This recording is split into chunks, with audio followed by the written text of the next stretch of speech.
Coup d'envoi de la 27e édition du salon Horeca pour l'hospitalité et les services culinaires, rassemblant plus de 150 exposants. C'est un salon professionnel pour tous les fournisseurs des hôtels et des restaurants. C'était très difficile pour nous, mais grâce au support de tous nos exposants, qui sont nos partenaires depuis plus de 27 ans, on a pu monter un salon malgré toutes les difficultés financières, économiques. On a toujours un brin d'espoir, de positivisme. Le secteur privé libanais tient encore debout, malgré la crise qui frappe le pays depuis plus de 4 ans. Le secteur privé au Liban doit être une locomotive pour la croissance de notre économie et pour sauver le pays. Quand on lui donne un minimum de chance, un minimum d'environnement porteur, l'entrepreneur libanais a prouvé une réussite partout dans le monde. Le Liban a besoin de confiance, a besoin d'un minimum d'institutions, a besoin d'un État qui ne met pas des bâtons dans les roues pour que le Libanais et que le secteur privé libanais puisse renaître de ses cendres.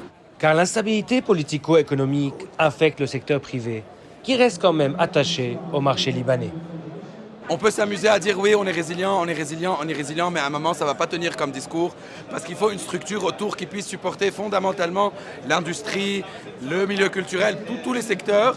Ils ne sont pas supportés par un État qui est absent, donc vraiment, on a besoin de ça. Il y a une audience qui a confiance dans les produits libanais et nous, on a confiance dans notre audience. Et c'est ce qui fait, dans notre public, c'est ce qui fait qu'on est toujours là, qu'on a encore beaucoup de hargne et beaucoup d'envie d'avancer. Et c'est pour ça qu'on est là aujourd'hui, je pense. Le salon Horeca permet également de mettre en valeur des innovations, comme cette entreprise qui permet aux femmes issues de milieux ruraux d'être autonomes financièrement.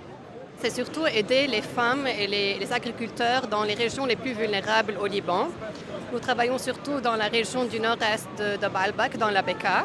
Nous faisons des contrats avec les agriculteurs pour acheter leurs tomates et leurs origan, et puis nous achetons leur production.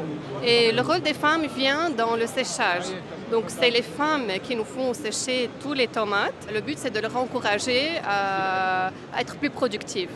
Les stands permettent également de découvrir de nouvelles saveurs qui s'exportent. Nous sommes en train de produire du vin de pomme qui est à la base de 5 différents types de pommes libanaises. Et aussi on fait de l'arak qui est aussi à la base de pommes. On a eu cette idée avec la crise de pommes qu'on a eue en 2012. C'est pour cela qu'on a décidé de faire quelque chose pour ne pas les jeter. Tous nos produits de base sont libanaises et on les vend au Liban et aussi un peu à l'étranger.